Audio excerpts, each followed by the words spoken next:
Hey everybody, welcome back to Hey Let's Practice. What is up out there in the world? This is Brett.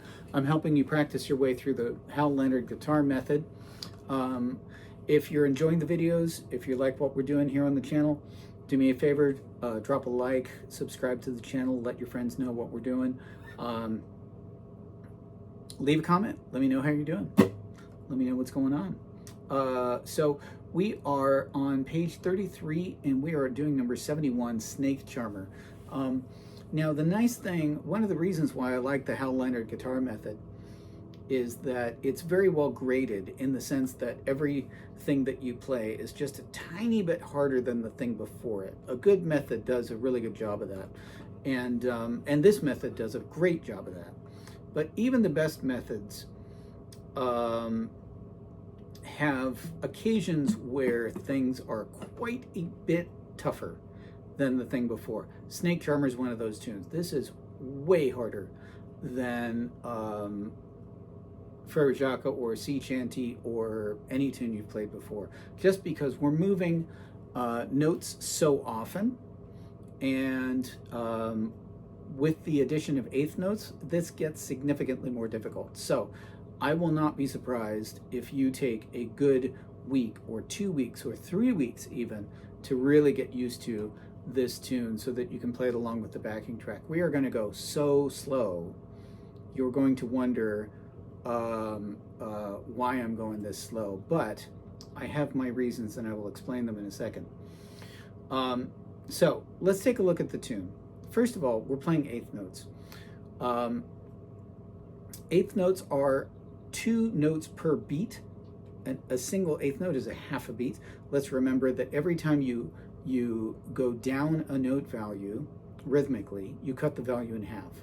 So we started the book with whole notes, right? The football that gave those 4 beats. When you add a stem to that, you make it a half note. Half of 4 is 2 beats.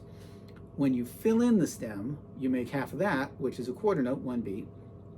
And when you add a flag, or in this case, because they're grouped together, we put a beam across the notes, half of 1 is a half, right?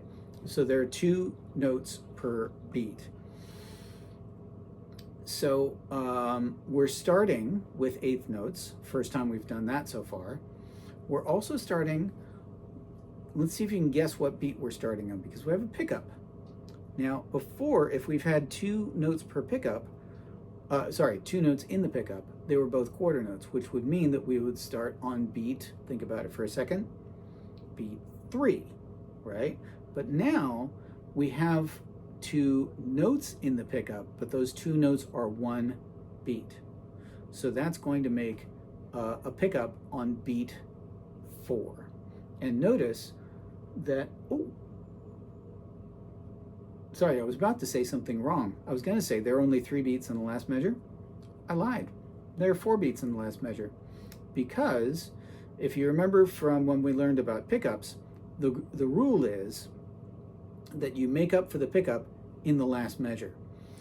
But people don't always follow that rule. And this is a case of the person who wrote the tune not following the rule.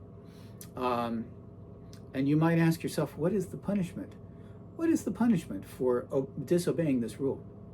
Absolutely nothing. You can obey it or not obey it. Okay, so we're starting on beat 4, but we're saying 4 and 1 to start the tune. All right? Now, let's remind ourselves of a couple of things. When we count, we're going to count all the eighth notes. You can, if you want, say 4 and 1, 2, 3, 4 and 1 and 2 and 3. You can totally do that. I prefer to count all the eighth notes all the time. So 4 and 1 and 2 and 3 and 4 and 1 and 2 and 3 and 4 and 1. So we'll see that when we get to the counting bit. The other thing is, when it's a beat, the pick goes down. When it's the and, pick comes up. Oh, sorry. So down, up, down, down, down, down, up, down, and so forth. Okay. Now, we have, yeah, in 2 measures, we have a spot where we're playing an E followed by a B. We can do that a couple of ways. I'm going to get a little closer to the camera here so you can see. We can either, we have 2 options.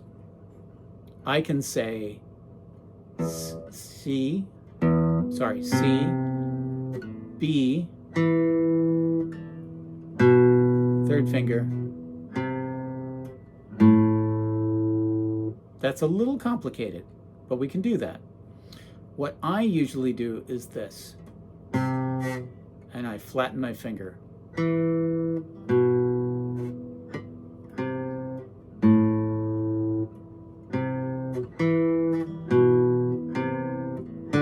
Oh, sorry. One more time. Flatten the finger, curl it, C. Okay.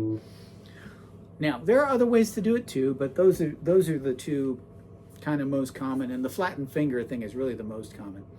So do whatever works for you, but again, when you try to go faster, you need to find something that's going to work at a faster speed.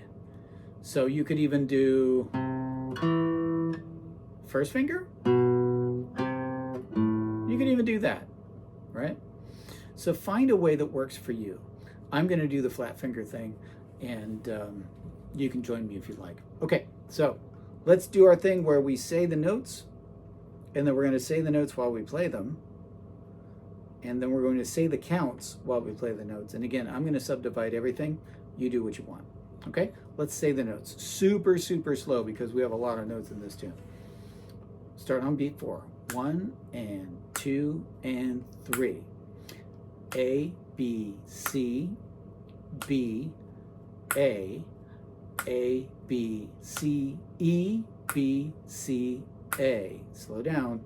C, D, E, E, E, F, E, D, B, C, D, D, D, E, D, C, A, B, C, B, A, B, C, E, B, C, A. Hold it, and then we're done. Okay, that was a lot of notes, all right? Now, you may have noticed that when we got to the really fast bit in the middle of the tune, I sort of slowed down a little bit.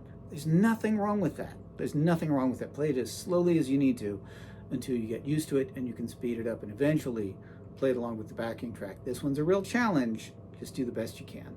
Okay, let's play the notes and say the notes. Slow. 1 and 2 and 3. A, B, C, B, A, B, C, E, B, C, A, C, D, E, E, F, E, D, B, C, D, D, E, D, C, A, B, C, B, A, B, C, E, B, C, A. Hold it. Done. Okay. Don't be surprised if you couldn't quite keep up with that. That was actually probably a little faster than I should have gone. But again, keep at it, keep at it, keep at it, keep at it, keep at it. Did you get the pick direction right? Down for the down for the beats, up for the ands. Down for the beats, up for the ands. Did you get that right? Right? Keep at it. Keep at it. And again, do we need to do that exactly? No. But when things get more complex, having that habit makes the new thing easier. Okay, let's say the counts and play the tune. Good luck. I believe in you. Here we go. Again, you can count it just the beats if you want. When we have quarter notes, I'm going to count all the eighth notes. 1 and 2 and 3. 4 and 1 and 2 and 3 and 4 and 1 and 2 and 3 and 4 and 1 and 2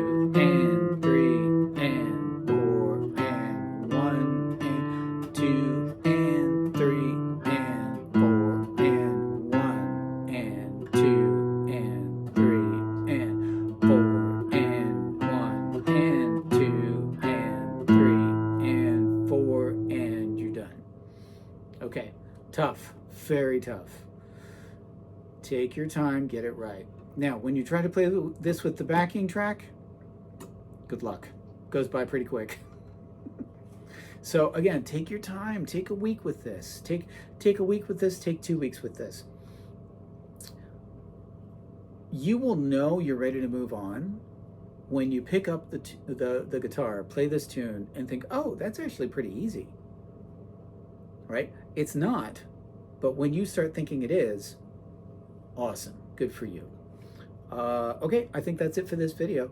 On the next page, what are we doing on the next page? Let me check.